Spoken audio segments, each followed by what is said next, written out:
It's all about connecting the dots from the very foundation stone of your child to the first leap in the schooling system. Definitely, if your child likes to have hands on experience, play with real things, is involved in real world and not the world of toys, Montessori is the best option. On the other hand, if your child has high creativity, be it arts, be it drawing, painting, music, definitely Waldorf is no good substitute for your child. Again, if your child focuses a lot on reasoning, why this happens, why such things happen, definitely IB is something you can look forward. And if it is resolving the day to day conflicts, Reggio Emilia is no doubt an absolute solution. Now, all these philosophical constructs play a very important role in those founding years for your child's growth. Each of these philosophies have a foundation which has been laid down either based on what children think or a kind of analysis of various children. Let's talk about Montessori.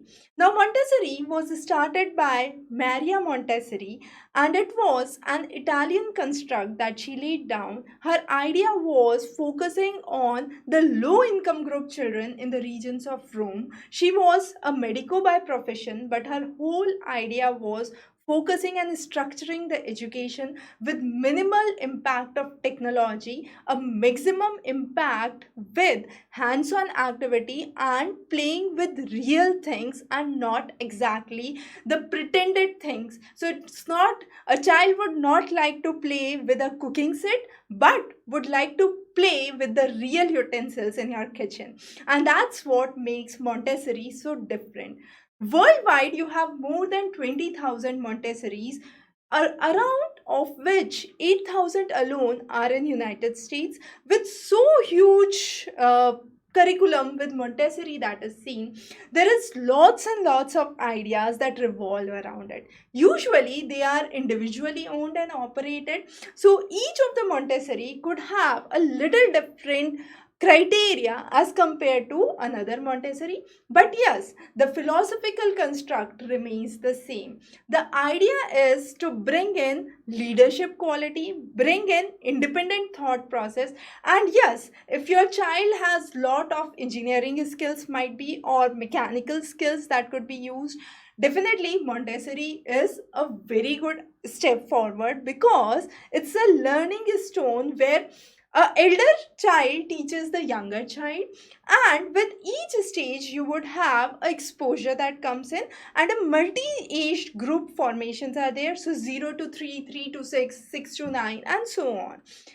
However, there is one very interesting thing that you need to understand about Montessori is sense of self. So creative thinking, understanding self, and a kind of holistic educational philosophy. Now this holistic educational philosophy works well with Waldorf as well. So both of them have certain similarities that could be in the nature of flexibility, a decentralized learning, we could say, where you have amalgamation of arts, social studies, sciences, mathematics, all on the various play activities that are seen. Also, there is a kind of limited use of technology or minimum interference of technology that is believed. But yet, there are differences among the two philosophies. But before we talk about those, let's understand Waldorf philosophy. So, Waldorf was laid down by Rudolf Steiner, and he was a German uh, philosophical person who laid down his own idea, which was known as anthropocene. And this construct believed that it's ultimately understanding of humanity that could lead to understanding of the universe. So head, heart and hands all working together, and there is where you have creativity, more focus on arts, music, creativity. Definitely, there are less number of Waldorf school across the world, only 1,000 Waldorf schools across the world. So might be your location could be one which does not have a Waldorf school, but there could be a philosophical match with another preschool that is present in your region. And this construct focuses on not the core academics, which was a focus of Montessori. So, as we said, there are differences in the ideological constructs that are seen. Again, this talks about more focus on nature and learning with the nature. So, focusing and amalgamating creativity, let's say fantasy, fictions, talking about imaginative thinking, all those are part of Waldorf. So if you are really into the world of virtual reality, talking about architectural drawings or any other concept where you have visual arts, performing arts, and you feel your child is too deeply involved into it, no doubt there is no other substitute than Waldorf. Again, one of the very interesting things here is it is teacher guided. That means teacher moves along with the student. So let's say in the first year, the teacher that taught would be there again with the second year of your child, and teacher grows with the child. It's much more child centered. But as we said, there are differences between the philosophical constructs of Montessori versus Waldorf. One of the major difference is Waldorf focuses less on academics. It focuses on academics only beyond grade 1, not before that.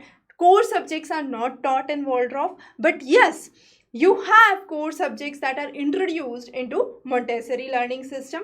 Again, work over play is one of the philosophies of Montessori, but here it's much more creative, imaginative aspects that are taken into account. And here, with the evolving age, you would have a significant difference that would be seen in traditional schooling versus a Waldorf school, and that would be how to think. It's not about what to think, it's solely and solely about how to think. So that's again one of the major ideas, developing individualism. So making child much more independent, much more self-reliant is one of the basic ideas of Waldorf. The next important curriculum that has been talked about is IB. Now IB focuses a lot on languages. It could be any third language that is popular in your region. But again, IB boards focus on concepts. So it's much more conceptualized, much more child centered. So whatever child is evolving or learning over the years, it has to be demonstrated. It could be demonstrated in the classrooms itself, and there is much more supportive and creative environment which is seen. It's a lot of experiential learning.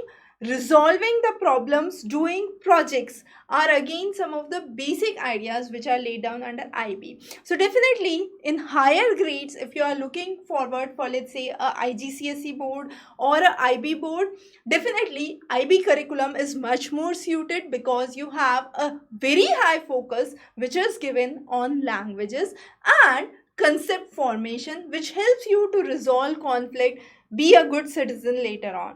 The next is Reggio Emilia, which is less popular, less heard of as compared to other philosophies, but the followers are loyal. You have a small number of followers, but yes, dedicated followers of Reggio Emilia.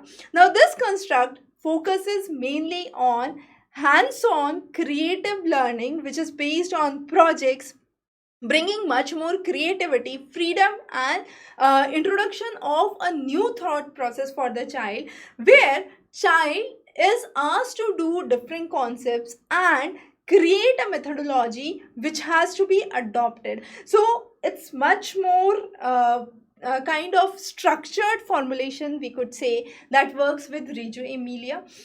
Again, when we were talking about IB school, there is one major thing that we need to understand is we are focusing a lot and lot on concepts which is missing technically in the other schools which are considering student at a playful age, and a less of hands-on activities are given. So here you also have, under Reggio Emilia, you also have guest workshops, you have lectures, you have sessions about different things. So kind of much more exposure that is given to the students here. Besides this, there are different philosophies that do exist. One is an interesting philosophy which talks about creative curriculum, which focuses on bringing in creativity across different disciplines. Another interesting aspect is cooperative schooling, which focuses on parents being involved in a child's education. So parents come together with the teachers and create the whole learning space, but definitely working parents find it difficult. So that's again a philosophy that works, and it's mommy and me. That's a kind of popular philosophy of this cooperative learning that is popular these days. You also have high scope, which is a kind of participatory learning that is seen, with lot of community colleges and community places being focusing on participatory learning. So there have been different philosophies that are there.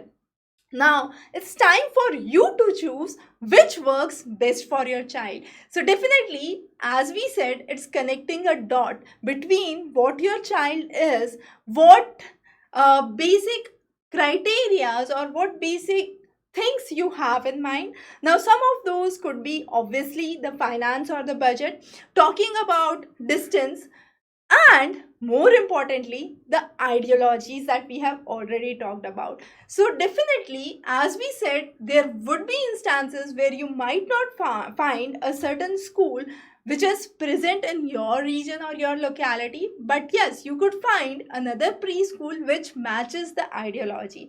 And it's at these foundational age that one most important thing that you have to remember is, be whatever schooling system you opt for, the very and the most fundamental thing is spend time with your child, and definitely that would reap much better and brilliant results. We would be coming up with many such lectures in the future sessions. Stay tuned. Have a good day ahead.